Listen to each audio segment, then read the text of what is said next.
Hello and welcome to another update video about Kadena. Just want to quickly let you know how it's going about or with Kadena. Not covering Kadena too much at the moment because, to be honest, not too much is happening either. So Kadena moved down here into my green target area between the 88.7% FIB level and the 78.6% FIB level. This is usually the area where you would expect assets to turn around in a wave 2. If they drop below that, I said it before, high risk, really high risk. It is like the last line of defense, this 88.7% Fibonacci retracement level. And it just means if an asset that made an all-time high before really drops below that level, it just means it has it much, much harder to recover. Compare that to assets which are still above the 88.7% FIB level, and you'll see that these assets have it much harder to recover.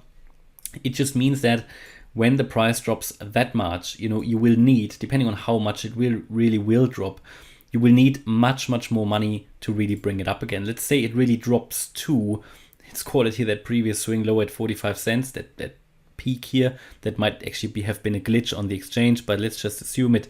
And I mean, to get back then to the 88.7% FIB level in itself, you need like 650%, right? So that's crazy. You need a lot of money, then a lot of interest again. And the problem is when an asset drops below that level, all that interest, first of all, needs to come in again. And that is just historically and statistically much harder as soon as an asset has dropped below that level.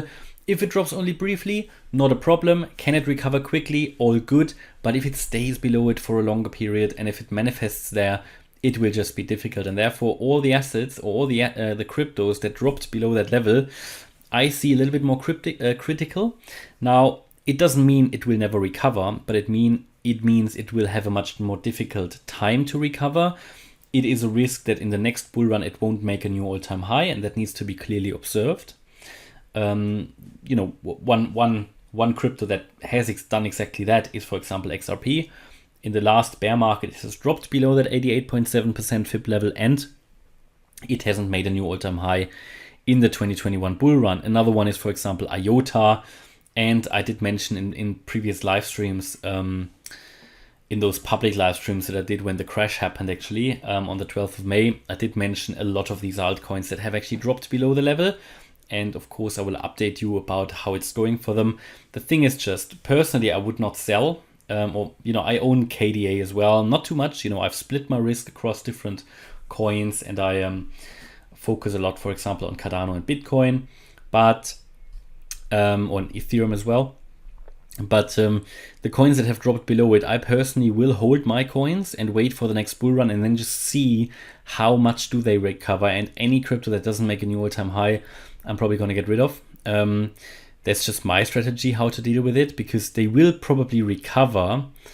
Maybe one or two will die, I don't know, of these cryptos that have dropped below that level, but they will recover to a certain degree, and I will use that to get out.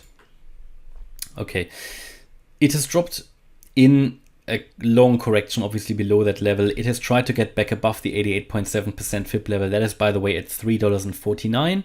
Yeah, so we need to get back above $3.49 to have a chance for a more sustainable recovery. That is really a really, really important level. Don't underestimate it. I personally wouldn't enter this. That is my own strategy. I personally would not enter and buy Kadena until we get back above that level. That might sound controversial and strange, because you will say, right, but then we have much higher price. Indeed, we have, but we are also in much more safer environments.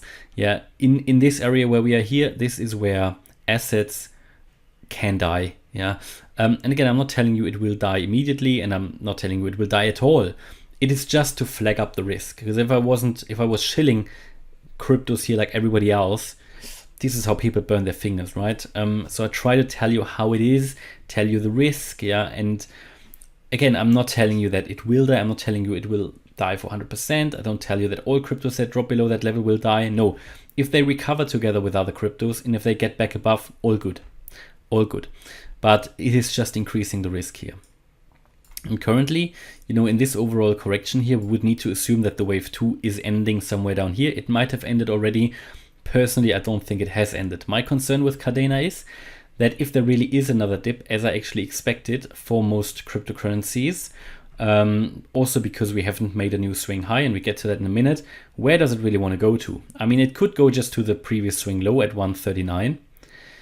But what is below that? There is one more larger support level here around 71 cents. Yeah, I'm talking about that area here of trade, that consolidation phase here back in August 21, around 70 cents. I mean, that really is here the very, very last line of defense. Below that, you're then really talking about a 30 cent, 20 cent Kadena.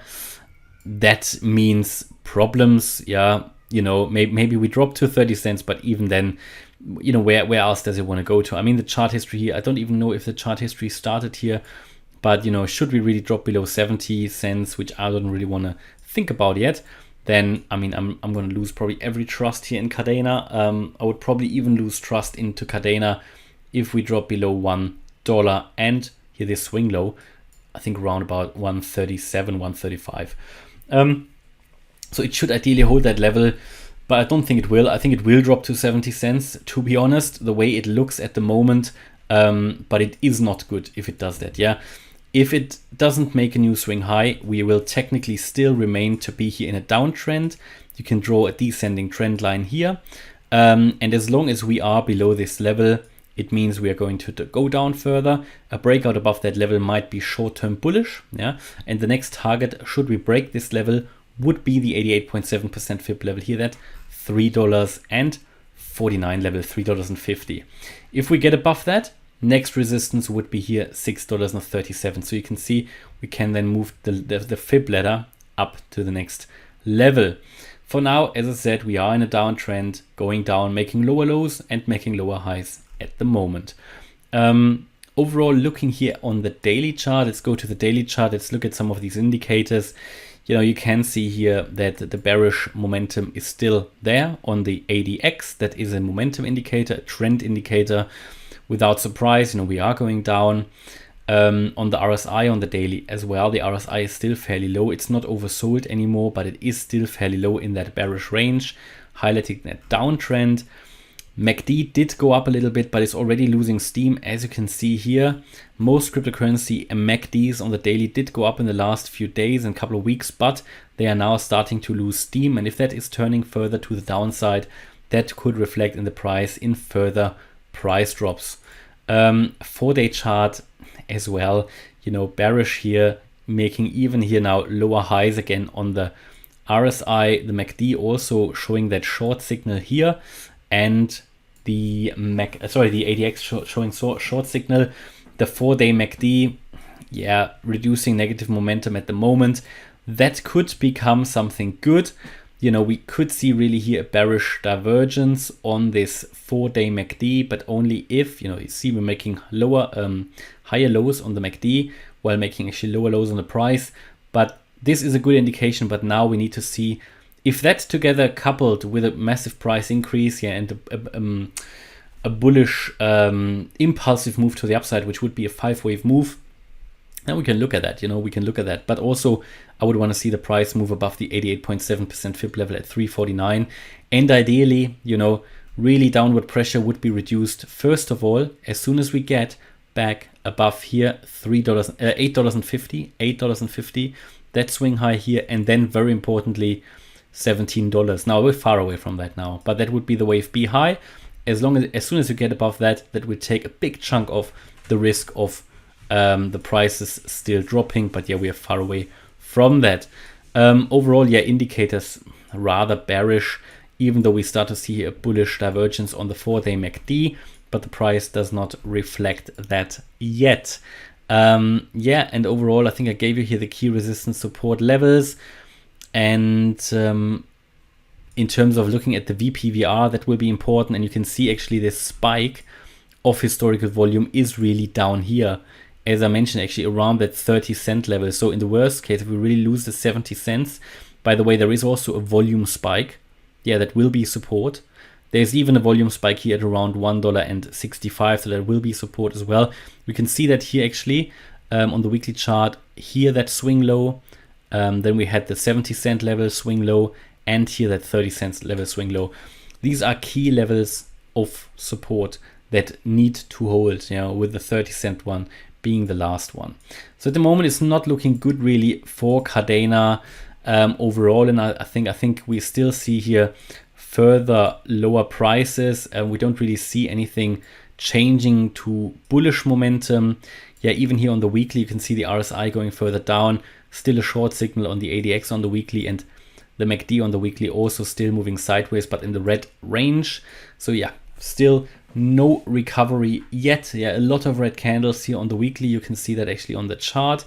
As soon as I see something changing, I'll let you know, but I made you aware of the key support and the resistance levels that we need to get above to finally start to move up a little bit higher. And so yeah, you can watch the chart yourself and you'll know what does it mean when we get above certain levels or below certain levels. All right, so hopefully you liked the update about Kadena. If you did, please hit the like button, leave a comment and subscribe. And if you really like the content, then check out the channel membership. Thanks a lot for watching. Bye-bye.